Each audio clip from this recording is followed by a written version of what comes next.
What's up everybody, welcome back to the channel.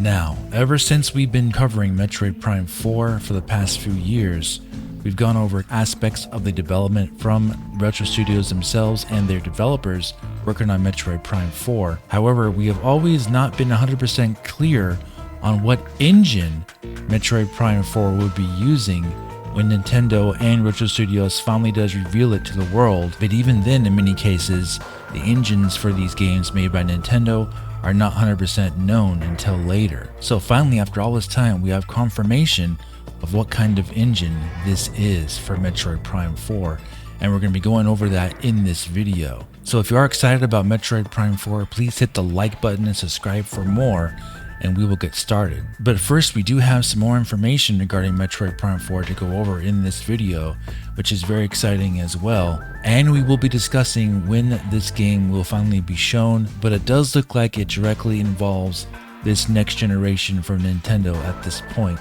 for Retro Studios and Metroid Prime 4, next generation hardware and specs from what they seem like they are targeting. But first of all, like we talked about, Retro Studios has been on a hiring spree ever since the game was announced to be going back to Retro Studios in January of 2019. And if you can believe it, it's already been nearly 4 years since Retro Studios took over the development of Metroid Prime 4 officially. Now there is speculation, and I do personally believe that Retro Studios did in fact start development on Metroid Prime 4 before January 2019. Most likely towards the end of 2018 is my personal guess of when they actually started development on that game for Nintendo. Nintendo is simply just not confirming it until after the holidays. Since it was considered bad news being delivered by Nintendo, usually they wait after the holidays to confirm that, and they did in January of 2019. So you can bet that we will most likely finally be seeing Metroid Prime 4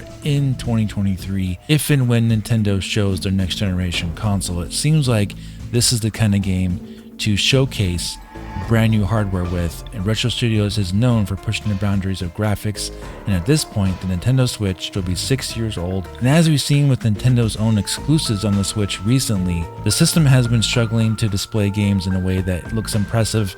And especially from a development standpoint, if Retro Studios is pushing the boundaries for new gameplay ideas with Metroid Prime 4, the current Nintendo Switch may simply not be enough from what they're targeting at this point. And on top of that, as I'm sure you're aware, Metroid and Metroid Prime simply is not a series that sells like Pokemon. So Retro Studios does not have the advantage, so to speak, as a Game Freak would, to simply release a game that looks unimpressive, buggy, and runs poorly like Pokemon Scarlet and Violet, which was an absolute abomination in terms of performance on the Nintendo Switch. However, it didn't matter for the game sales at least. The Pokemon series sells amazingly well, seemingly regardless of the quality of the game, which is sad, of course. But for something like Metroid and Metroid Prime, as we know, those games need to be high quality, extremely well made, high attention to detail for them to even have a chance of selling well.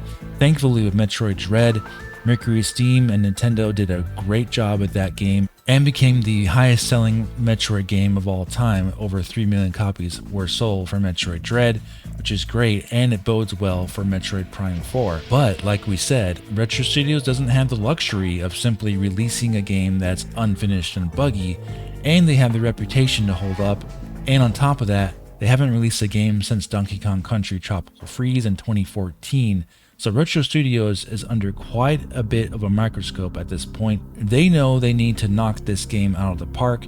It needs to look extremely impressive, not only from a Metroid Prime standpoint, but also from a technical standpoint, because that is Retro Studios' bread and butter, pushing the technical boundaries of the consoles they work on. So all of that bodes very well for Metroid Prime 4 to be extremely high quality. This current hiring spree that they've been on again gives us some detail and information as to quite possibly what this game will look like, and it's really exciting because now we have new confirmation that Retro Studios has hired a brand new visual effects artist by the name of John Carter, who actually previously worked with Gunfire Games until August of 2022.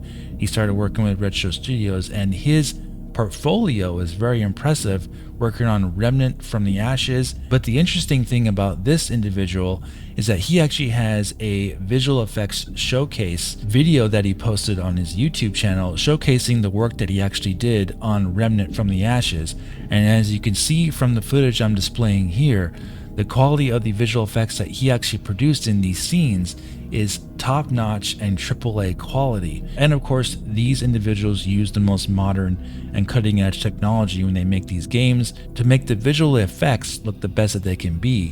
One of the common criticisms of the Nintendo Switch in recent times has been that a lot of the first-party games lately and the exclusives that the system has had basically look like early Xbox 360 games at this point and simply just lacking in quality. And it's been going on for so long now that I do think many Nintendo fans simply just don't have an idea of what a game could look like on Nintendo hardware. And with someone like Retro Studios hiring developers like this to help create Metroid Prime 4, this gives a very good indication of the quality of the effects that we could be seeing in Metroid Prime 4.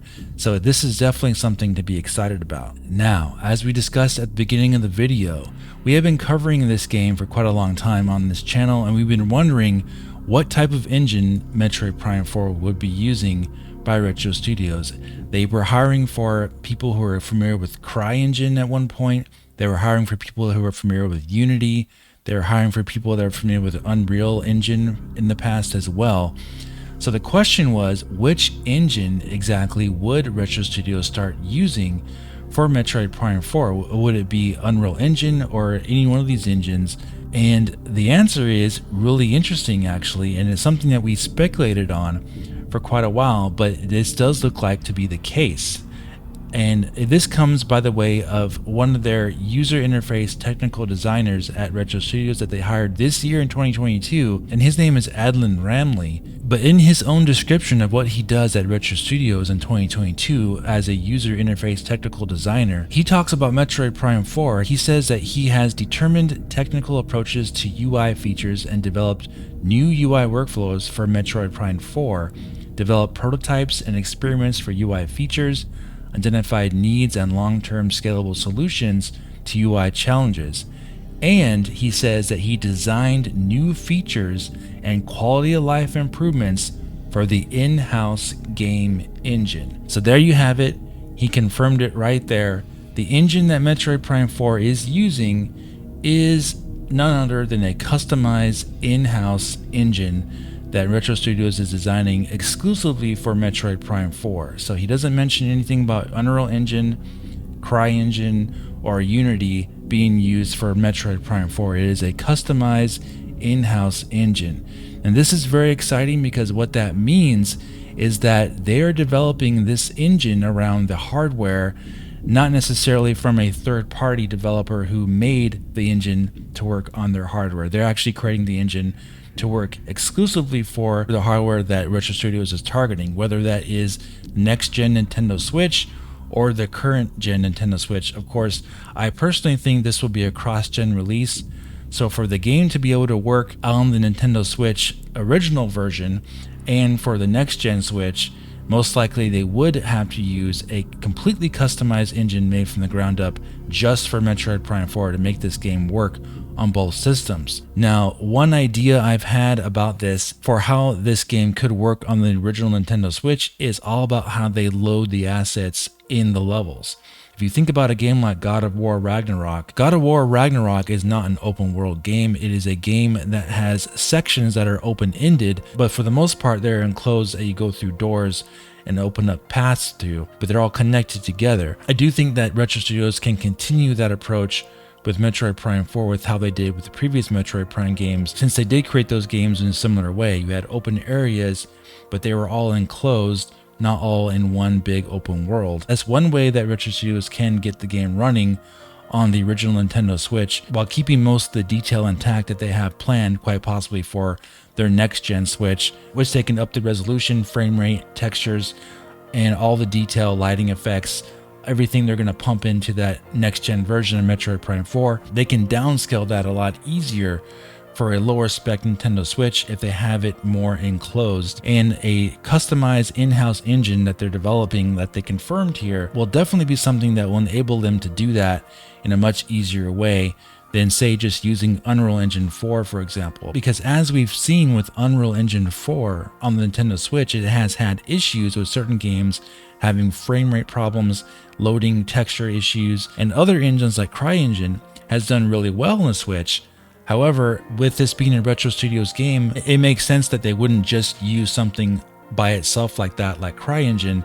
It also would need to be scaled in a way that it could work quite possibly on two different consoles. So even though we have noticed over the years that Retro Studios has been using features that are used obviously in all these engines like CryEngine, Unreal Engine, Unity, and what have you, it makes a lot of sense that they would actually customize all those things together to make their own scalable engine that would work just for this game, because they want to have the absolute best possible performance and scalability and detail of Metroid Prime 4. Sometimes these engines that these other companies make simply don't have what they're looking for in order to make it work to their best needs. And Retro Studios did the same thing with Metroid Prime 1, 2, and 3. They used their own customized engine, and as you could tell from those games, there wasn't quite anything like Metroid Prime 1 or 2 on the GameCube that ran as well and looked as good as those games, or Metroid Prime 3, for example. A lot of what Retro Studios did on those consoles was basically working magic on lower spec hardware that really had no business looking as good as it did, but they had all kinds of tricks that they used to make those games look amazing on that intended hardware. So in my opinion and my point of view, let me know what you guys think in the comment section, but in my point of view, what this confirms is that Metroid Prime 4 has even more reason for us to be excited to finally see this game, knowing that Retro Studios is putting their absolute best foot forward here in creating a customized, completely in-house game engine for Metroid Prime 4 to shine the best it can possibly be. So for all these reasons, I think we can safely be extremely excited to finally see what Retro Studios is doing with Metroid Prime 4, and hopefully we're going to be seeing this very, very soon in 2023. Alright guys, if you did enjoy this video, please hit the like button and subscribe for more, and I'll talk to you very soon in the next video. Have a great day.